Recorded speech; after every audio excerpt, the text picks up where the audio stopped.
Баршаңызға сәлем достар. Сіздермен бүгін өте танымал Убибай тортының барлық құпияларымен бөлісетін боламын. Видеоны соңына дейін көрмес бұрын каналға тіркеліп, лайк басып пікір қалдыруды ұмытпаңыздар. Тортқа барлық қажетті заттарды толық мөлшерімен төменге қалдырамын. Ең бірінші біз торттың корждарын дайындап алуымыз қажет. Ол үшін бізге осындай бір Қазақстан шоколады қажет. Және оған бөлме температурасындағы сары майымызды қосып, микроволновкада немесе су моншасында ерітіп аламыз. Шоколадымыз бен сары майды үнемі араластырып отыру қажет. Осындай өзі біркелкі масса пайда болған кезде оттан аламыз. Дайын болған ганашымызды 30-40 секундқа суытып қоямыз. Енді құрғақ қоспаларымызды дайындаймыз. Ұнымызға какао және қопсытқышты қосып, жақсылап венчиктің көмегімен араластырамыз. Какаоның сапалысы болғаны дұрыс. Келесі жұмыртқалы массамызды дайындаймыз. Жұмыртқамыз міндетті түрде бөлме температурасында болуы керек. Егерде сіздерде жұмыртқаның көлемі үлкен болса, 4 данасын қолдансаңыздар болады. Менде көлемі орташа болғандықтан 5 данасын қолдандым. Жұмыртқаны баяу жылдамдықтан бастап, әр 30 секунд сайын жылдамдықты көтере отырып, 2-3 минут миксерлейміз. Және оған қантымызды қосып, ағарғанша миксерлейміз. Бұл жерде құрғақ қоспаларымыз електен өткізілуі керек. Мен алдын ала барлығын електен өткізіп дайындап қойдым. Сосын осы жұмыртқалы массамызға құрғақ қоспаларды және ганашымызды 2-3 бөліп салып миксерлейміз. Барлығын бірден салып жіберуге болмайды, себебі корждарымыз жақсы көтерілмей қалады. Мінекей осылай біздің қамырымыз дайын болды. Мен қамырдың осылай сұйықтау болғанын қалаймын, себебі қамырымыз жұмсақ әрі жақсы көтеріліп піседі. Енді біз 4 пергамент қағазын осылай қайшымен бөліп аламыз, дайындап алдын ала. Сосын оған осындай кольцоның көмегімен шеңбер сызамыз.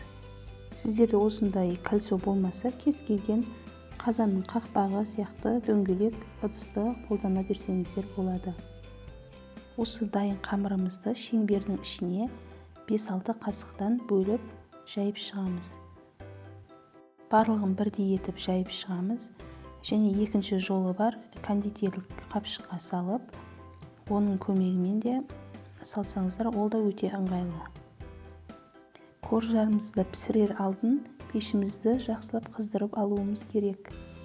180 градуста қызып тұрған пеште 5-6 минутта осылай корждарымызды пісіріп аламыз. Менде корждың диаметрі 24 см, артық жерлерін осылай кесіп тастаймыз. Тортымыздың дұрыс шығуы кремге байланысты. Крем жасайтын ыдыстарымызда және заттарымызда салқын және таза болуы керек. Сливкиді 33-35%-ын алғандарымыз дұрыс. Бірінші сливкиімізді 2-3 минут жақсылап шайқап аламыз. Сливкиімізді баяу жылдамдықтан бастап, әр 30 секунд сайын жылдамдығын көтере отырып, осылай миксерлейміз. Сливки кішкене қоюлана бастаған кезде оған қант ұнтағын, творожный сыр және маскарпонемізді осылай салып, тағы да миксерлейміз. Бұл тортқа кез келген үй жағдайында жасалынатын кремдерді қолдана берсеңіздер болады. Бірақ та оның айырмашылығы бұл сливкимен жасалынған кремнің оригинал рецепт болмай қалады. Сол үшін оригинал торт жасағыларыңыз келсе, осы кремді жасағандарыңыз дұрысырақ. Креміміз осылай өз формасын сақтап тұруы керек. Енді біз кремімізді кондитерлік қапқа саламыз. Кремнен бұрын арнайы шариктер жасауға арналған насадкамызды саламыз. 807 номерлі шарик шығаратын насадка. Осылай видеодағыдай етіп саламыз. Тортымызды жинайтын ыдысқа астына кішкене крем жағамыз. Тортымыз жылжып кетпеу үшін. корждарымызды теріс қаратып қоямыз. Осылай видеодағыдай етіп шариктерді жасап шығара бересіздер. Өте оңай. Бір-екі жасағанда қолдарыңыз да үйреніп кетеді. Қалған осылай ортасына құйып тегістеп, келесі коржды үстіне қоя береміз. Үш коржымыздың да теріс жағын қойып, осылай шариктерді жасап, араларына крем жағып шығамыз. Ең бетіне қойылатын коржды ғана оң бетіне қоямыз. Ең бетіне қойылатын корждың көлемі кішкене алдыңғыларға қарағанда 1-2 см қысқа болғаны дұрыс. Корждарымызды жинап болғаннан кейін кремдері қатуы үшін тоңазытқышқа 2 сағатқа қоямыз. Келесі бетіне құятын ганаш дайындаймыз.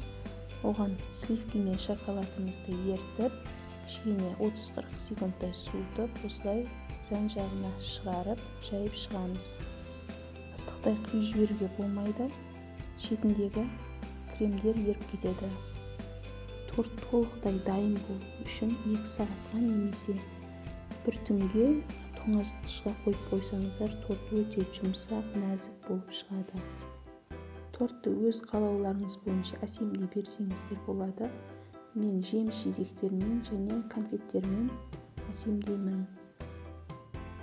Құлпынай, киви және қант ұнтағын әсемдеу үшін пайдаландым. Міне осылай біздің тортымыз дайын болды. Егер де сіздер видеоны соңына дейін көрсеңіздер, лайк басып, комментарий жазып кетіңіздер. Сіздердің қолдауларыңыз мен үшін өте маңызды. Менің каналыма шыққан видеоларды бірінші болып көргіңіз келсе, каналға тіркеліп қойыңыздар. Және сіз видеоны соңына дейін көрген болсаңыз, сізге алғысым шексіз. Келесі видеомызда жолыққанша аман сау болыңыздар.